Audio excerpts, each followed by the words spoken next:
부활절 제2주 주일 낮예배를 조용한 기도 드리심으로 시작합니다.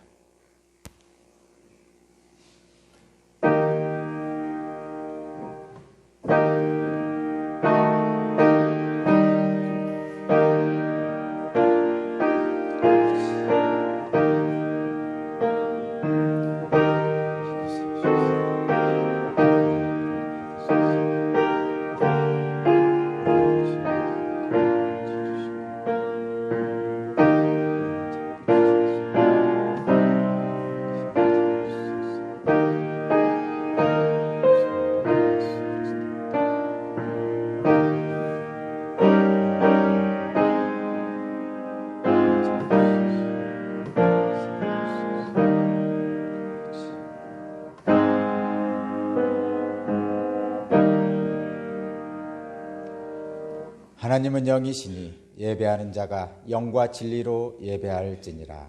아멘. 다 함께 일어나셔서 경배 찬송 드리겠습니다.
교독문 134번 교독하여 드리겠습니다.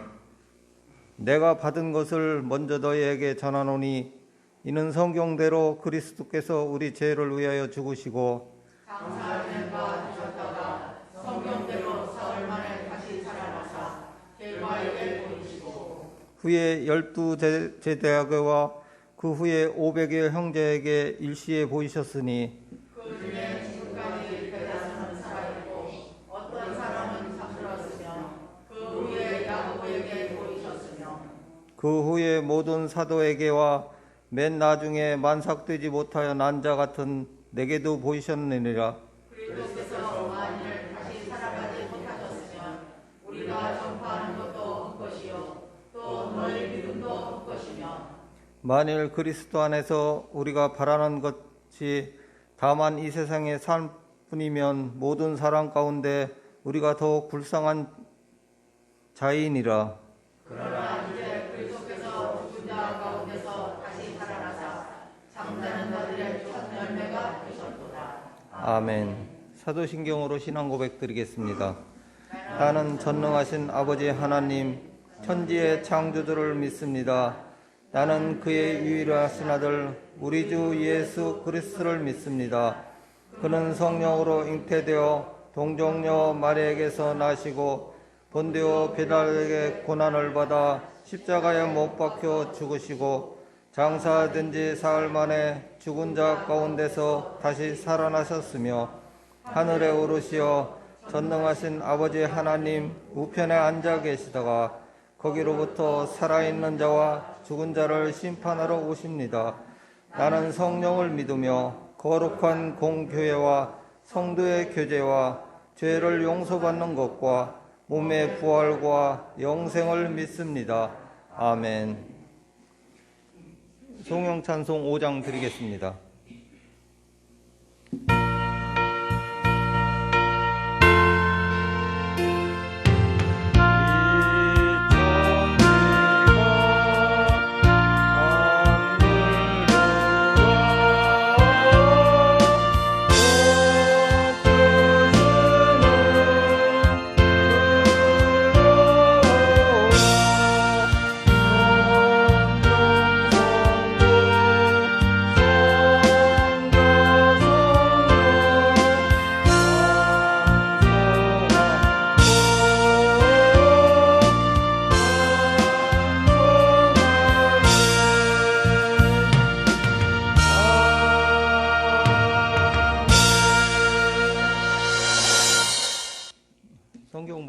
제가 이어드리겠습니다. 요한복음 20장 19절에서 31절입니다.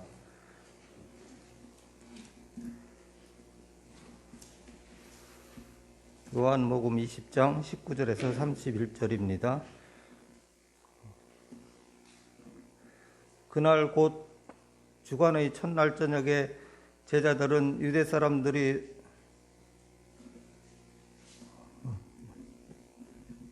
다시 하겠습니다.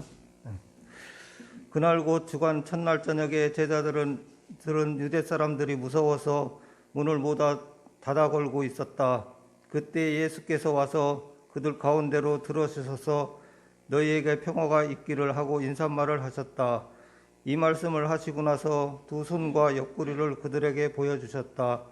제자들은 주님을 보고 기뻐하였다. 예수께서 다시 그들에게 말씀하셨다. 너희에게 평화가 있기를 빈다. 아버지께서 나를 보내신 것 같이 나도 너희를 보낸다. 이렇게 말씀하신 다음에 그들에게 숨을 불어넣으시고 말씀하셨다. 성령을 받아라. 너희가 누구의 죄든지 용서해주면 그 죄가 용서될 것이요 용서해주지 않으면 그대로 남아있을 것이다. 12 제자 가운데 하나로서 쌍둥이라고 불리는 도마는 예수께서 오셨을 때에 그들과 함께 있지 않았다.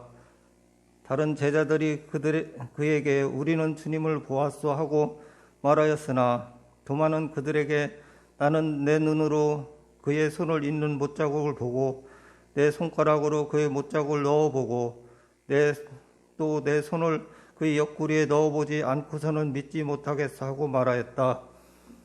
여드레 뒤에 제자들이 다시 집안에 모여 있었는데 도마도 함께 있었다. 문은 잠겨 있었으나 예수께서 와서 그들 가운데 들어서셔서 너희에게 평화가 있기를 하고 인사말을 하셨다. 그리고 나서 도마에게 말씀하셨다. 내 손가락을 이리 내밀어서 내 손을 만져보고 내 손을 내 옆구리에 넣어 보아라. 그래서 의심을 떨쳐버리고 믿음을 가져라. 도마가 예수께 대답하기를 나의 주님 나의 하나님 하니 예수께서 도마에게 말씀하셨다. 너는 나를 보았기 때문에 믿느냐? 나를 보지 않고도 믿는 사람이 복이 있도다. 예수께서는 제자들 앞에서 이 책에 기록하지 않은 것들 다른 표정도 많이 행하셨다. 그런데 여기에 이것이 남아 기록한 목적은 여러분으로 하여금 예수가 그리스도요 하나님의 아들이심을 믿게 하고 또 그렇게 믿어서 그의 이름으로 생명을 떨게 하려는 것이다. 이는 하나님의 말씀입니다. 자리에 앉아주시기 바랍니다. 김희숙 권사님 나오셔서 기도해 드리겠습니다.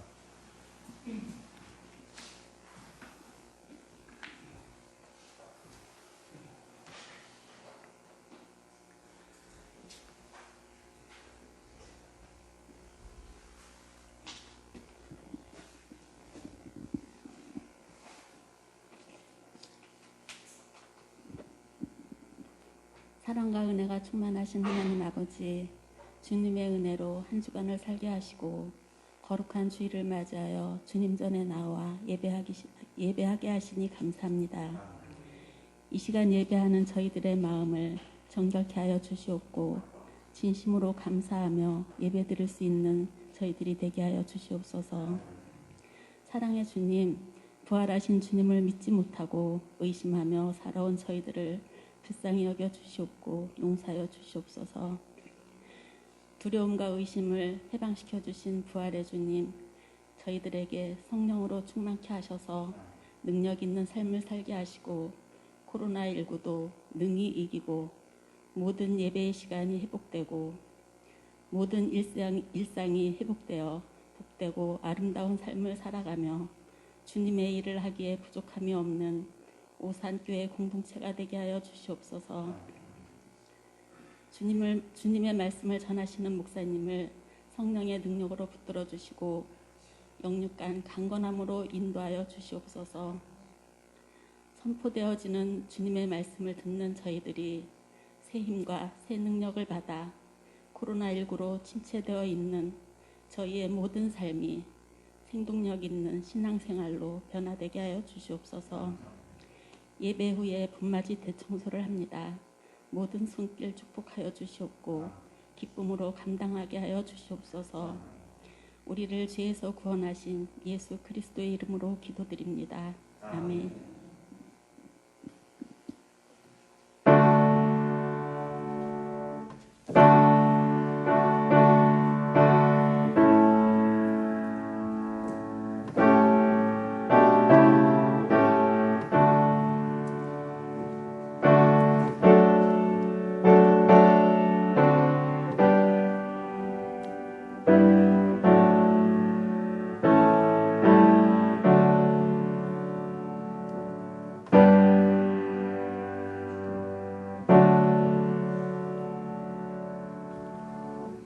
찬양 185장 드리겠습니다.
목사님 나오셔서 교회 소식 전하해드리고 부활의 주님을 만나십시오 하는 말씀을 전하실 때 많은 은혜 되시기 바랍니다.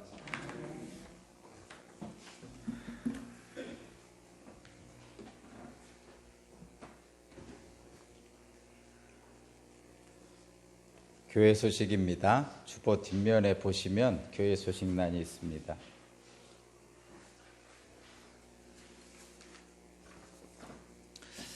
먼저 감사와 알림입니다. 부활의 주님이 여러분과 함께 하시기 바랍니다. 주변에 꽃이 피었습니다. 날마다 자라나는 생명을 보면서 하나님께서 창조한 세계의 아름다움을 경험하시고 즐기시고 감사하시기 바랍니다. 농번기가 시작되었습니다. 안전사고에 주의하시기 바랍니다. 최근 700명이 가까운 확진자가 나오고 있습니다. 4차 유행이 시작될 조짐이 보이고 있다고 합니다.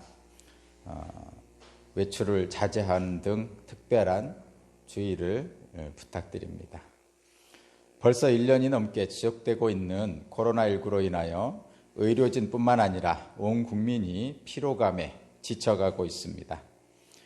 그러나 인내심을 갖고 끝까지 방역 지침을 준수할 수 있도록 이웃 사람들 서로에게 격려해 주시기 바랍니다.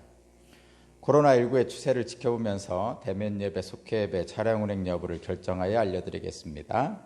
교우 여러분들께서는 하루빨리 종식되어서 함께 예배 드릴 수 있도록 기도해 주시기 바랍니다. 오산교회는 충청남도 방역당국의 방역 지침을 준수합니다. 오늘 예배 후에 봄맞이 대청소를 합니다. 담임 목사 동정, 저는 내일 충청신학원에 강의하러 다녀옵니다. 기도해 주시기 바랍니다. 오늘 말씀의 제목을 한번 읽어보겠습니다. 다 함께 읽겠습니다. 시작. 네, 오늘의 말씀의 제목은 부활의 주님을 만나십시오. 두 번째입니다. 지난주 부활절에 부활의 주님을 만나십시오. 첫 번째 설교가 있었고, 오늘은 부활의 주님을 만나십시오. 두 번째 설교입니다. 먼저 부활의 주님이 여러분과 함께 하시기 바랍니다.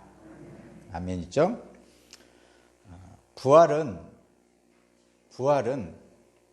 죽어서 생기가 빠진 몸은 이 땅에 묻히고 영혼만 영광스럽게 변하여 하늘로 올라가는 것이 아닙니다. 많은 분들이 잘못 알고 있는 분들이 많아서 그렇습니다. 부활은 죽어서 생기가 빠진 몸은 이 땅에 묻히고 영혼만 영광스럽게 변해서 하늘로 올라가는 것이 아닙니다. 부활은 다시 사는 것만을 얘기하는 것도 아닙니다. 성경에 나사로의 죽음과 다시 살아나는 것이 있죠. 그러나 나사로가 다시 살아난 것을 부활이라고 하지 않습니다. 많은 사람들이 죽음의 경계에 있다가 혼수 상태에 있다가 병원에서 다시 살아나는 경우가 있죠. 인간이 알 수 없는 그런 일들을 겪을 수도 있습니다. 그러나 다시 살아났다고 해서 그것을 부활이라고 하지 않습니다. 부활은 인간의 영역 밖에서 우리 인간들의 영역 안으로 들어온 새로운 창조입니다. 창조. 부활은 우리에게 익숙한 시간과 공간 또는 물리적인 지식으로 설명되지 않는 육체의 한계 너머의 신비입니다. 부활은 죽음마저도 우리와 예수님의 사랑을 끊을 수 없다는 죽음을 뛰어넘는 사랑의 확증입니다. 그래서 부활은 창조이고 신비이고 확증입니다. 여러분들은 이것을 믿으시고 이런 경험을 하시기를 주님의 이름으로 간절히 기도드립니다. 히브리서 9장 27절에서 사람이 한 번 죽는 것은 정해진 일이요 그 뒤에는 심판이 있습니다 라고 말씀하고 있습니다. 사실 이러한 죽음과 심판의 경고는 무섭습니다. 두렵습니다. 죽음을 앞두신 분들 두렵습니다. 그런데 이 말씀 안에는 역설적인 뜻이 담겨져 있습니다. 그 역설적인 뜻이 바로 두려움에 대한 역설인데 두려움의 역설이라고 합니다. 이게 무슨 말이냐면 살아있을 때 하나님을 두려워하지 않고 살던 악인은 죽은 후에 심판을 받고 멸망하겠지만 믿음으로 의롭게 된 의인은 심판에 대한 두려움으로 살아있을 때 더욱 하나님을 경외하고 이웃을 사랑하는 삶을 사는 것입니다. 죽음을 두려워하지 않고 하나님을 두려워하지 않고 사는 악인은 죽어서 멸망하지만 하나님을 두려워하고 사는 동안에 열심히 사는 사람은 이 땅에서 아름다운 삶을 산다는 것입니다. 오히려 죽음에 대한 심판을 두려워할수록 더 우리의 삶이 복되고 아름다워진다는 역설입니다. 하나님을 두려워하는 사람, 의인은 이 땅에서 사랑하며 아름답게 살 것이고, 하나님을 두려워하지 않는 악인은 이 땅에서 욕심을 부리다가 멸망할 것입니다. 이것이 바로 두려움의 역설입니다.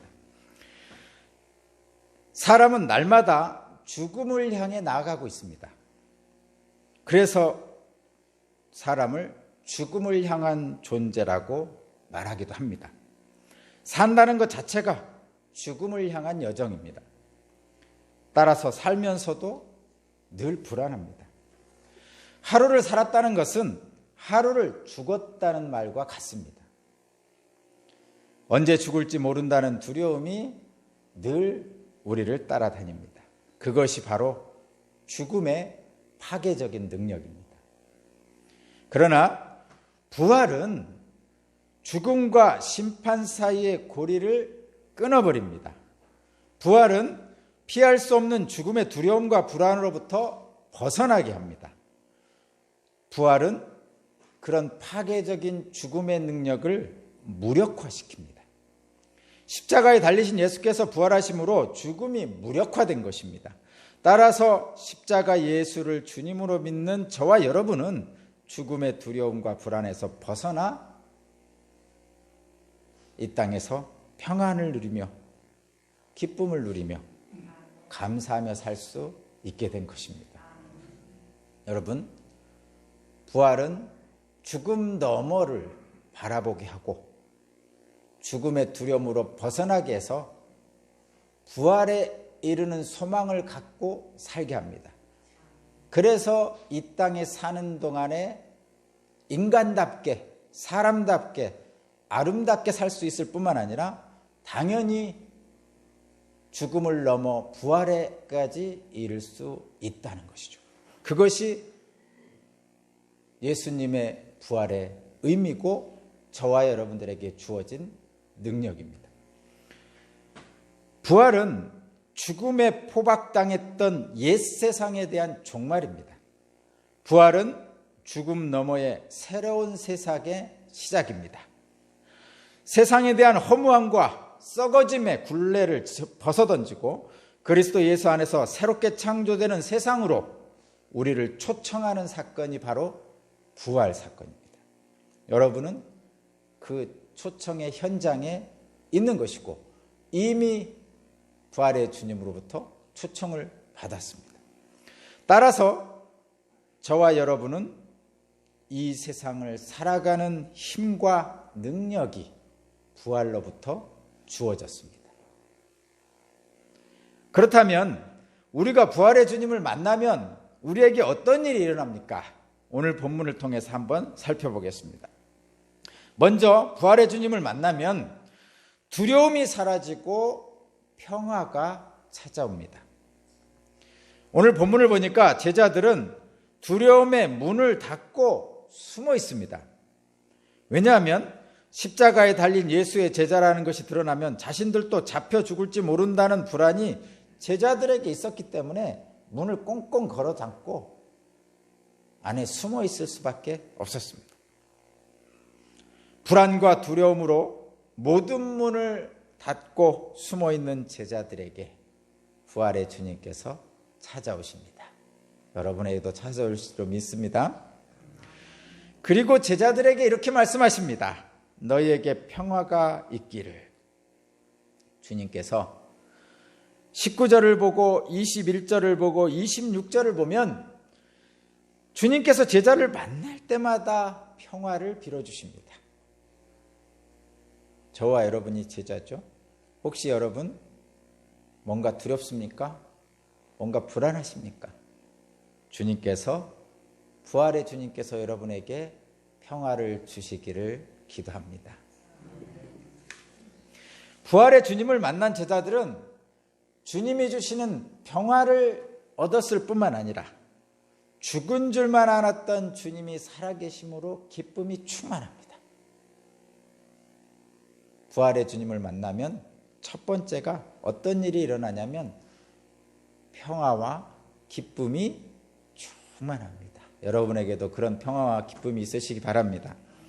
우리가 부활의 주님을 만나면 두 번째는 부활을 전하는 사명을 받게 됩니다. 제자들을 찾아오신 부활의 주님은 제자들을 파송하십니다. 21절을 함께 읽어보겠습니다. 21절입니다. 시작.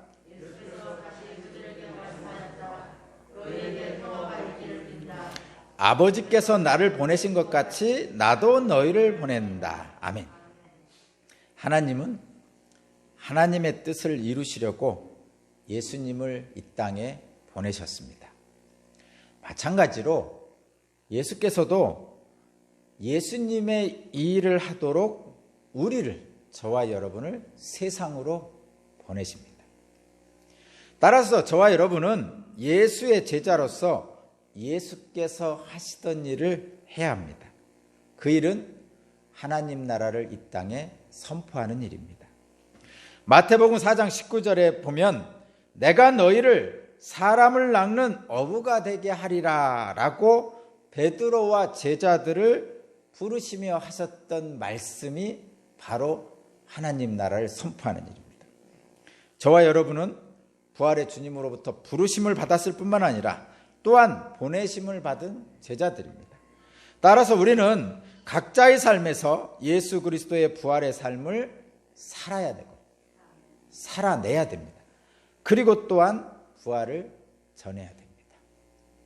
평화와 기쁨을 누리는 것이 부활의 삶을 사는 것이고, 평화와 기쁨을 이웃과 나누는 것이 부활을 전하는 것입니다. 부활의 주님은 우리를 세상으로 보내십니다.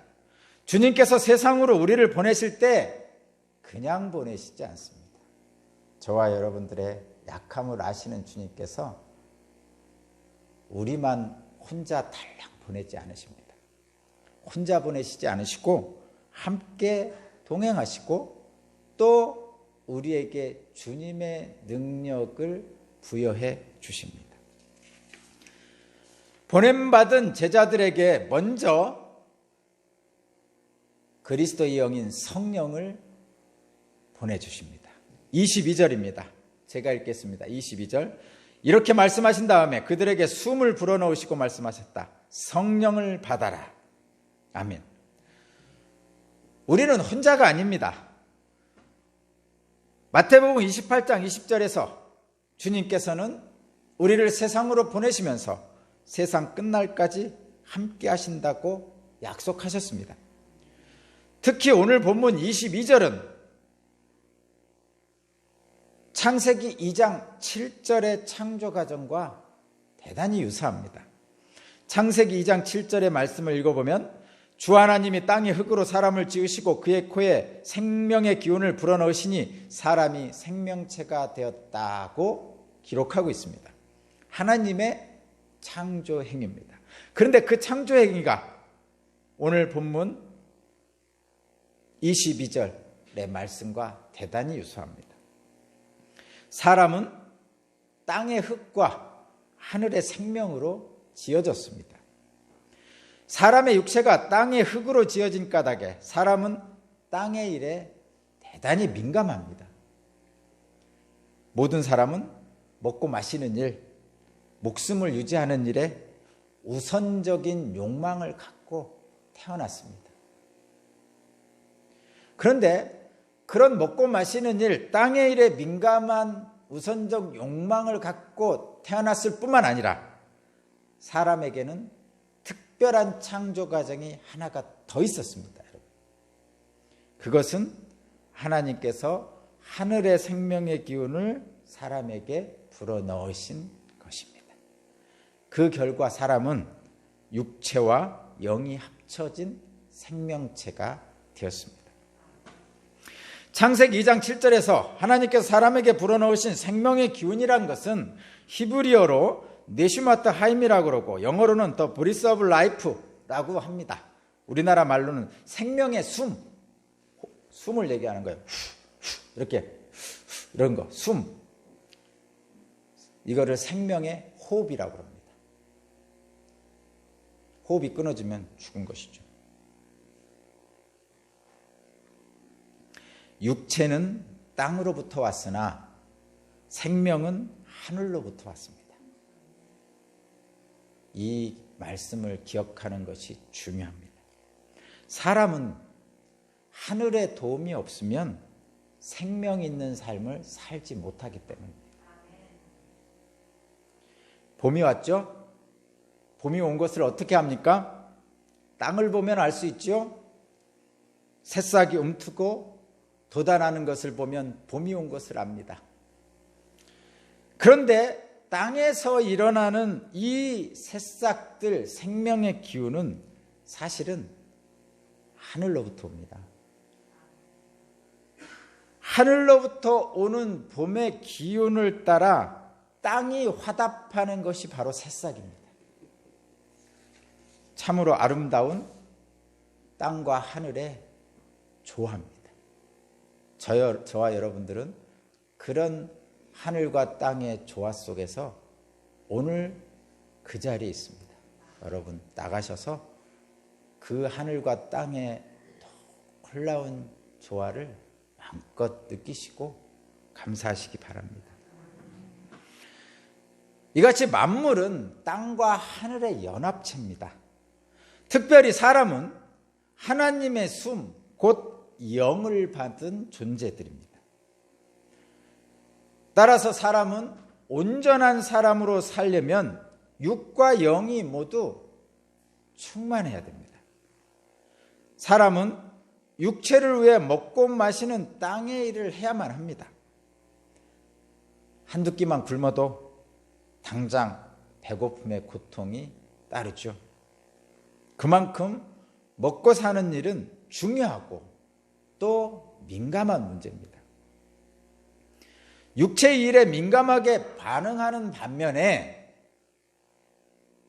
육과 영으로 이루어진 인간에 있어서 육체의 일은 이와 같이 민감하게 반응하는 반면에 생명의 숨, 하늘의 일, 영의 충만에 관해서는 대단히 둔감합니다. 잘 못 느낍니다.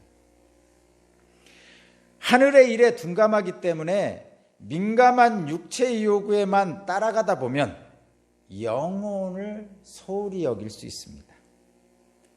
영혼을 소홀히 여기면 영이 약해지고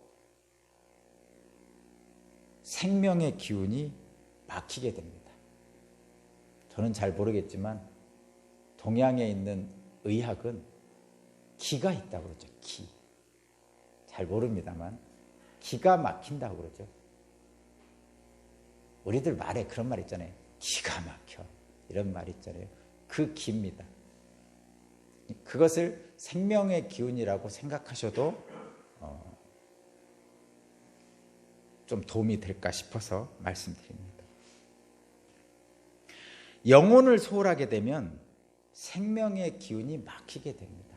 생명의 기운이 막힌 사람이, 기가 약해진 사람은 병들게 되어 있습니다.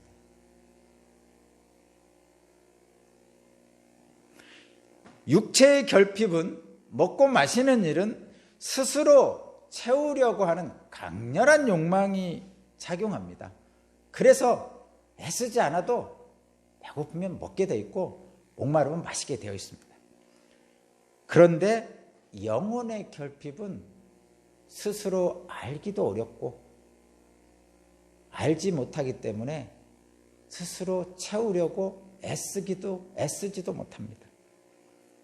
그런데 분명한 것은 기가 막히는 것처럼 영혼의 결핍은 알 수 없는 고통을 우리에게 줍니다. 따라서 저와 여러분들은 어떻게 해야 됩니까? 이 알 수 없는, 느끼지 못하는 이런 영혼에게 양식을 공급해 줘야 됩니다. 어떻게 해요? 잘 모르니까, 배고픈지도 모르니까, 결핍된지도 모르니까 의식적으로 공급해 줘야 돼요. 밥을 먹듯이, 물을 마시듯이 영혼의 양식을 여러분들이 의식적으로 공급해 줘야 됩니다. 시편 42편 1절에서 이렇게 말씀합니다. 사슴이 시냇물을 찾기에 갈급한 같이 내 영혼이 주를 찾기에 갈급합니다. 이 말씀이 바로 그것입니다. 사슴이 시냇물을 찾기에 갈급한 것처럼 내 영혼이 하나님을 찾기에 갈급한 거죠. 그랬을 때 비로소 목마른 내 몸을 채운 것처럼 목마른 내 영혼도 채워질 수 있는 것입니다. 영혼이 충만할 때 비로소 육과 영이 온전한 평화를 누릴 수 있습니다. 22절을 보면 부활의 주님께서 제자들에게 생명의 기운을 불어 넣어주십니다. 이는 생명을 창조하시는 하나님의 행위와 동일한 창조 행위입니다. 부활의 주님을 만난다는 것은 그래서 새 피조물이 되는 창조 행위 앞에 서는 것입니다. 세상의 일, 땅의 일에 정신이 팔려서 하늘의 일을 잃어버린 사람들에게 생명의 기운인 성령을 보내셔서 새로운 생명으로 창조해 주시는 것입니다. 생명의 기운을 받은 사람은 하나님과 함께 호흡합니다. 당연하겠죠? 하나님의 숨을 불어넣어 주었기 때문에 하나님과 함께 호흡합니다. 하나님과 함께 호흡한다는 것은 하나님과 인격적인 관계를 갖는 거예요. 앞에 서서 대화를 하는 거죠. 호흡이라는 것은 인공호흡할 때 어떻게 하죠? 내 호흡과 상대방 호흡이 왔다 갔다 하는 거죠. 그러면 똑같은 호흡을 하는 거예요. 똑같은 호흡을 한다는 것은 상대방과 관계를 맺는 거죠. 하나님과 인격적 관계를 맺는 거예요. 하나님이 내시면 그 내신 것을 나는 들이쉬고 하나님이 들이시면 나는 그 들이심에 합당하게 내시는 거죠. 그렇게 하나님과 호흡을 같이 하는 겁니다. 하나님과 인격적 관계를 맺으면 첫 번째 하는 것이 뭐냐? 말씀에 순종하게 됩니다. 당연한 거겠죠? 하나님과 호흡을 같이 하면 하나님과 인격적 관계를 맺으면 하나님께 순종하죠. 말씀에 따라 순종하며 살아가는 것 자체가 하나님의 생명이 우리 안에 있다는 것을 증거하는 거죠. 순종이 제사보다 좋다고 하는 이유가 바로 여기에 있습니다. 부활의 주님께서 생명의 기운인 성령을 주실 뿐만 아니라 하나님의 일을 행할 힘과 능력, 곧 권능도 우리에게 주십니다. 우리를 그냥 세상으로 보내지 않으신다는 거죠. 23절을 한번 읽어보겠습니다. 23절입니다. 시작.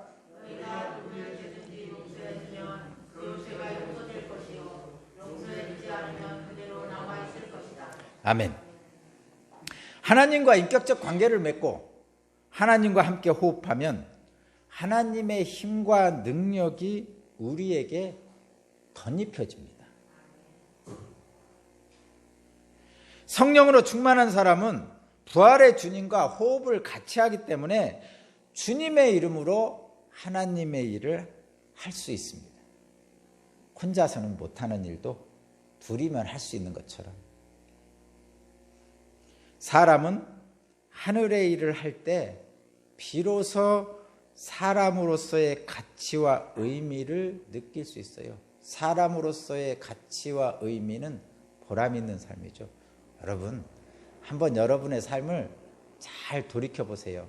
언제가 가장 행복했습니까? 물론 자녀를 낳을 때도 있고 다양한 일들이 있겠죠. 돈을 많이 벌었을 때도 있고. 그런데 가슴 깊은 곳에서 뿌듯하게 울려 나오는 기쁨은 내가 보람 있는 일을 했을 때입니다. 한마디로 내가 사람답게 살 때, 사람의 가치를 다하고 살 때 뿌듯함